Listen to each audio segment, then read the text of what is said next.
মানে নওশাদ সিদ্দিকী যদি প্রার্থী হয় তো ভালো হবে। নওশাদী ভাইজানকে নওশাদ সিদ্দিকী। আমরা চাইছি আইএসএফ হবে, কাকে যাবো সবাই সব ভালো সবাই। আপনারা দেখছেন রিপোর্টার প্রেস। বর্তমানে আমরা মুর্শিদাবাদ নওদা বিধানসভায় আছি এবং এখানকার সাধারণ তাদের সঙ্গে আজকে কথা বলবো। তারা কাকে চাইছেন আগামী বিধানসভায়, যে আগামী ইলেকশনে আপনারা কাকে দেখতে চাইছেন? নওশাদ সিদ্দিকী। কেন? কেন? ওর দেখের ওর কথাবার্তা ঢং চাল দেখের উন্নতির জন্য ও একটা যোগ্য নেতা। যোগ্য নেতা হিসেবে হ্যাঁ, আপনি কাকে চাইছেন আগামী বিধানসভায়? নওশাদী ভাইজানকে। কেন চাইছেন? ওর মানে জনস্বার্থ, যে গরিবদের কথা বলে, গরিবদেরকে মানে ভালোবাসে, হিন্দু মুসলমান জৈন খ্রিস্টানের কাছে কোনো জাতি নির্বিশেষে ও যা এখন অধিকার চাইছে লোকের সঙ্গে, সেই জন্য ওকে আমরা সবাই সাপোর্ট করি, আমি বিধানসভায় পাঠাবো। নওশাদ সিদ্দিকী। কেন চাইছেন? এম চাষি ব্যাপারটা দেখিবার।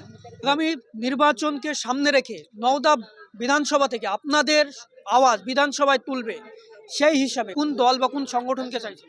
আমরা চাইছি আইএসএফ যে নেতা আছে আমাদের নওশাদ সিদ্দিকী, উনির মানে নেতৃত্বে ওর কর্মফল বা ওকে কথাবার্তা, ওর যা পরিস্থিতি, হ্যাঁ নওশাদ সিদ্দিকী চাই। আপনাদের এই জেলাতেই যে বাবরি মসজিদ হয়েছে, আমরা ভাবছিলাম ওটা হচ্ছে তোমার, ওটা বাবরির আবেগ আলাদা, ওটা হচ্ছে আমাদের, ওটা আলাদা, দল আলাদা। হ্যাঁ, দলের সাথে বাবরি মসজিদের কোনো সাথে নেই। ভালো লেগেছে তাই আমরা ওর দল করতে চাই। নওশাদ সিদ্দিকী। কেন চাইছেন? দেখেন পশ্চিমবাংলায় যেরকম হাওয়া চলছে, হ্যাঁ, এই কারণে মানে নওশাদ সিদ্দিকীকে চাইছি। আপনার এই যে পরিষেবা পাচ্ছি না, আমরা সাধারণ খেটে খাওয়া মানুষ, আমরা পরিষেবা পাচ্ছি না, এই জন্য নওশাদ সিদ্দিকীকে চাই। আমরা এখানে নওশাদ সিদ্দিকী যদি প্রার্থী হয় তো ভালো হবে, আমরা ওনাকে চাইছি। নওশাদ সিদ্দিকী যে দল আইএসএফ ইন্ডিয়ান সেকুলার ফ্রন্ট, আমরা চাইছি নওদায় প্রার্থী হোক। আপনি একজন যুবক হয়ে কাকে চাইছেন? আইএসএফকে যাচ্ছে, কেন চাইছেন? ভালো লাগে তাই। উন্নয়ন। আগামী নির্বাচনে কাকে চাইছেন? হ্যাঁ, আগামী নির্বাচনে কাকে চাইছেন? আমরা ভোট করি। কাকে চাইছে? হবে, কাকে যাবো সবাই সব ভালো সবাই। সবাই, সকলকে, যে দল ভালো কাজ করবে, হ্যাঁ, যে দল ভালো কাজ করবে।